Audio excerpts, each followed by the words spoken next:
Hey everyone, welcome to Broadband Deployment News.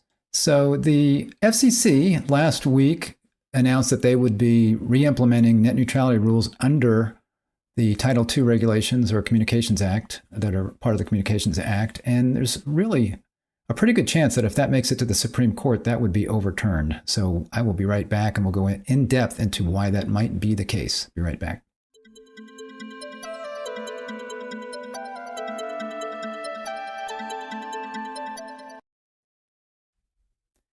Thanks for joining me. Rick Uzzi here with Broadband Deployment News. So I talked about this last week, and I showed some clips of Jessica Rosenworcel as she was talking about this. She's the chairwoman of the FCC, and she talked about bringing back the net neutrality regulations that were originally passed under the Obama administration and then rescinded under the FCC, the Trump FCC.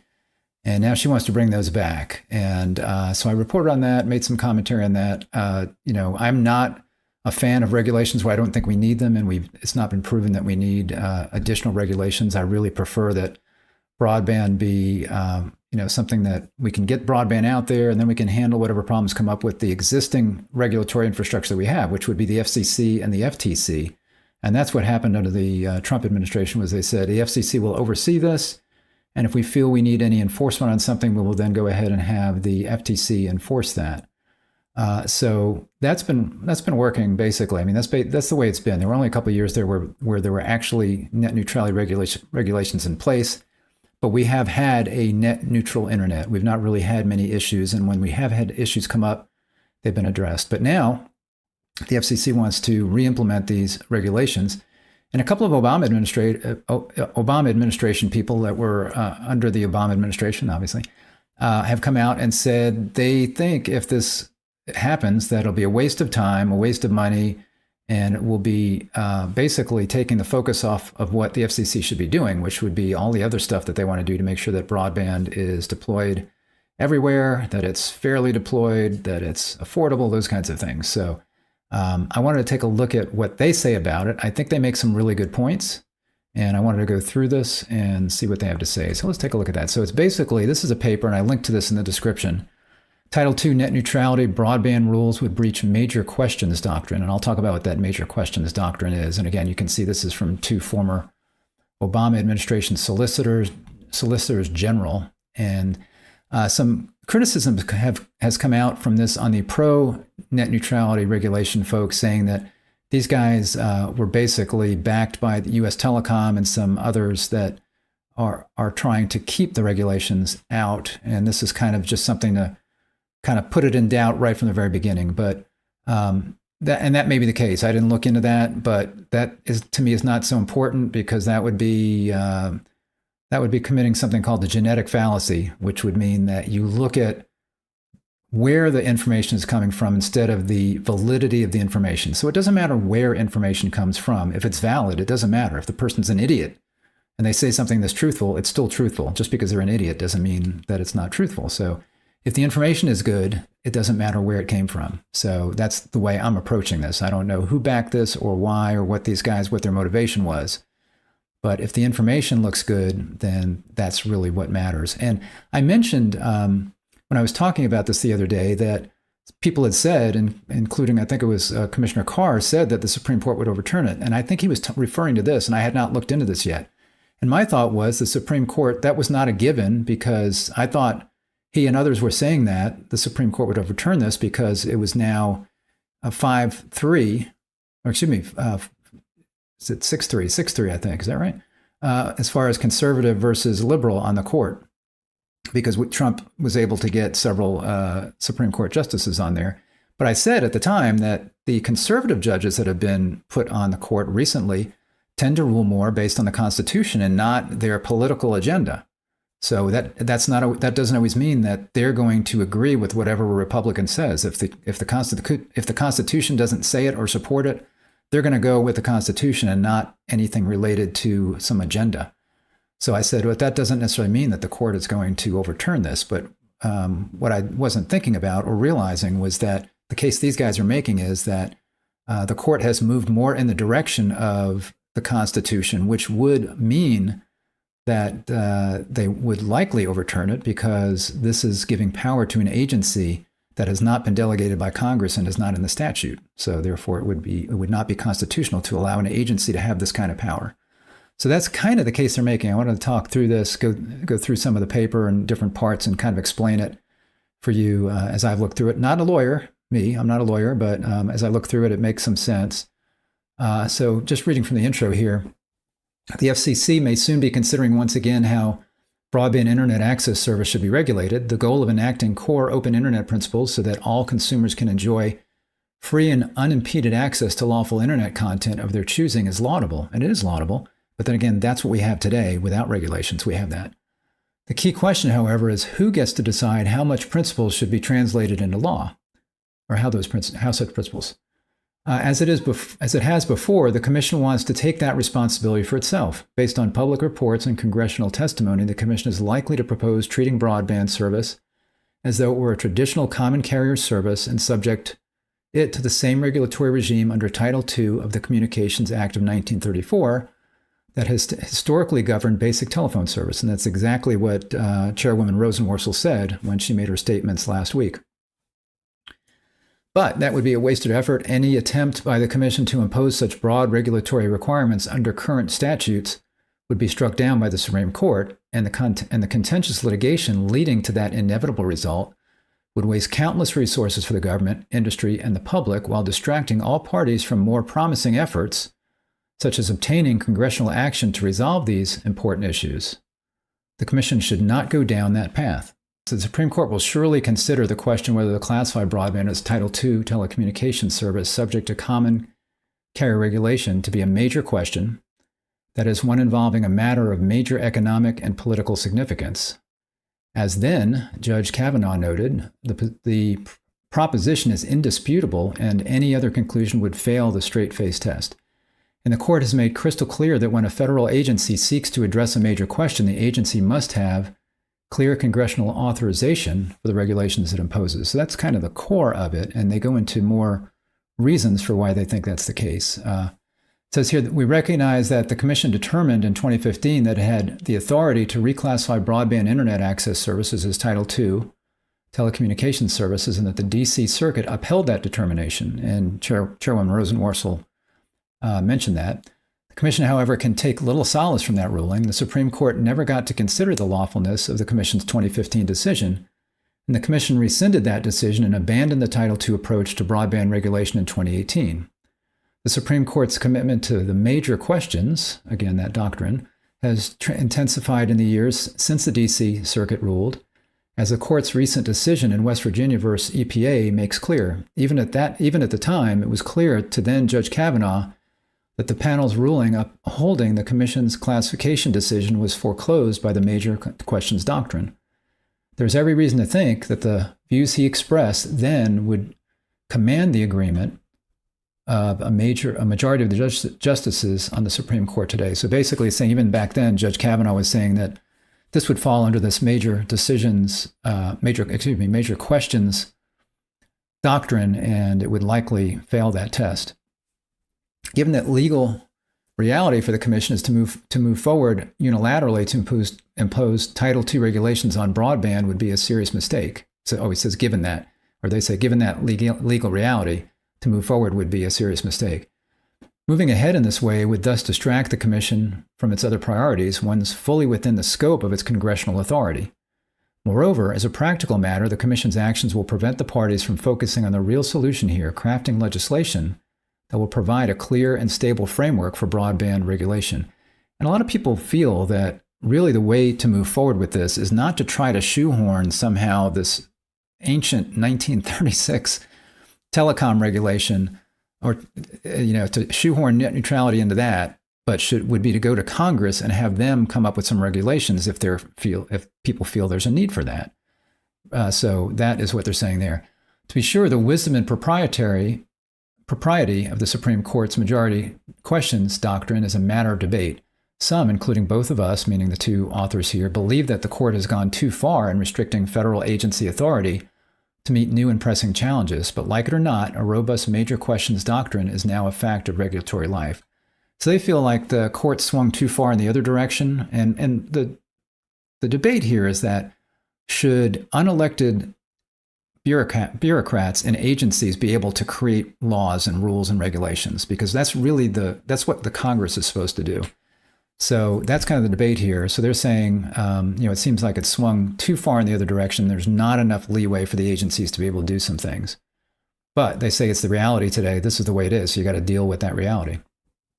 The Supreme Court's understanding of the appropriate relationship between federal administrative agencies and the judiciary has undergone a sea change over the past 2 decades. Federal agencies can no longer expect to receive substantial deference from the courts when they interpret statutory provisions defining the nature and scope of their regulatory authority, particularly when they pursue expansive or creative interpretations of statutes to adopt rules of major consequences. Whether or not the Supreme Court formally overrules Chevron, the days in which federal courts uncritically uphold any reasonable agency interpretation of the statute it administers are over. And they mentioned Chevron here for the first time. They don't really go into what this is, so I had to look that up for you. So hopefully this will help. So Chevron, that was a case back related to the EPA. So back in, I think it was 1963, they came out with the Clean Air Act, which was to protect our environment. And that particular law, there were some ambiguities in there. And I think it was later in the Carter administration, there was a question of bringing on new sources of pollution. And the original act and then the changes later to the amended act did not really talk about what sources are or what those sources mean. So then the EPA then under the Carter administration interpreted that to be, okay, well, that would be any new equipment or system that you install in a factory, let's say, that would be introducing pollution. Because what that was supposed to do was that if you were introducing new sources, then they had to go through a lot of regulatory, it had to be looked at, had to be tested, had to do reports and all kinds of stuff. Anytime you wanted to add something, let's say, to a factory or manufacturing facility, equipment or something, if it was going to be producing pollution, then you had to then go through this rigmarole of whatever to have that looked at. So during the Reagan administration, they changed that to say, not just if you're going to be doing, let's say, a piece of equipment, but rather than that, it's just going to be the factory or manufacturing facility itself. So if the new equipment that you're installing, it doesn't matter whether it's going to be, let's say, a net polluter. If your factory or whatever it is, if the emissions from that do not go up, then that is what they're saying as sources. They were applying it to the whole facility. The point being that the facility could reduce emissions in one area and put in this new piece of equipment. Therefore, it's not going to be increasing the amount of pollution. So that would reduce the amount of, it would reduce the regulatory burden on these facilities and companies as they were adding stuff to their manufacturing facility. They didn't need to worry about each piece of equipment. They could just look at their total facility as a whole. So the point there being to, again, reduce regulatory kind of burdens and costs. So that was challenged by a environmental environmental group that challenged that. And they actually won in a lower federal court that said they upheld the fact that the original EPA ruling was correct and that this new EPA ruling was not. But then that went to the Supreme Court, and the Supreme Court then went back to the current EPA's decision that said, no, it can be the whole facility. And that was kind of, when they refer to Chevron, that refers to the Chevron deference that they talk about that you'll see. So this was the ruling in that case. It says the court, in the opinion by Justice John Paul Stevens, upheld the EPA's interpretation. That would be the later EPA. A two-part analysis was born from the Chevron decision called the Chevron two-step test, where a reviewing court determines first, always, is the question whether Congress has directly spoken to the precise question at issue. If the intent of Congress is clear, that's the end of the matter. For the court, as well as the agency, must give effect to the unambiguously expressed intent of Congress. If, however, the court determines Congress has not directly addressed the precise question at issue, the court does not simply impose its own construction on the statute. Rather, if the statute is silent or ambiguous with respect to the specific issue, the question for the court is whether the agency's answer is based on a permissible construction of the statute. So in other words, if Congress was not clear in the original act, then The court can look at what the agency has done, and they can determine whether the agency is being reasonable, as they say here, whether the agency's answer is based on a permissible construction of the statute.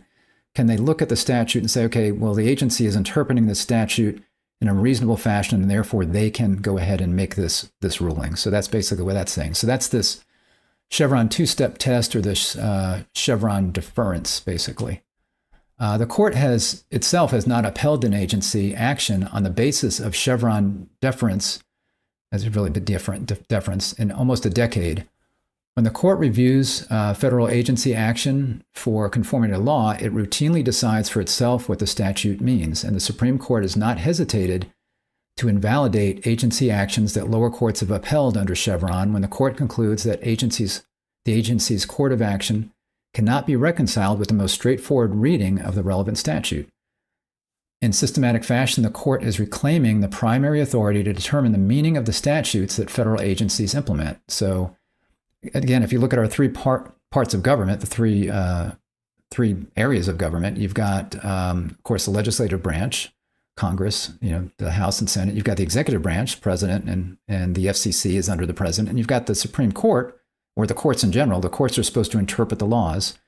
And in this case, they're saying the courts need to interpret whether or not this law, which was not something that was part of the act, not something that Congress initiated, whether this is permissible for this agency to do. Because again, the agencies, they're not elected officials. These are folks that are put in place by an elected official, the administration, the president and his group of officials, but they're not elected folks that are making these rules. Perhaps the most powerful manifestation of this reconfigured relationship between the courts and administrative agencies is the major questions doctrine, and that's what this is basing around. The court has rooted the doctrine in the Constitution's separation of powers, which was what I was just talking about, the three branches of government, which the court has understood to mean that policy choices about matters of great economic and political significance should be made by the democratically accountable Congress in the exercise of its constitutional authority to make the nation's laws, and not by unaccountable administrative agencies acting under the purported authority of ambiguous statutes.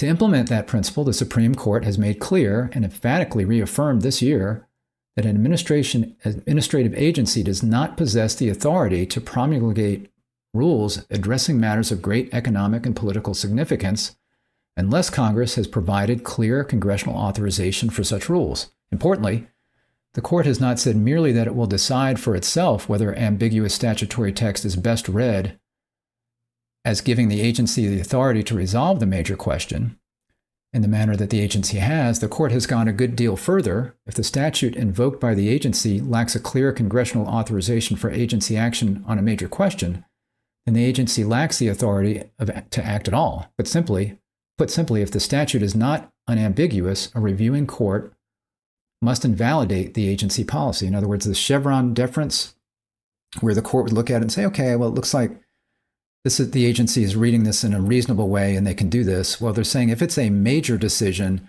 then it doesn't matter. It's got to be in the Congressional Act. It's got to be clear in the Congressional Act. Otherwise, they can't do that.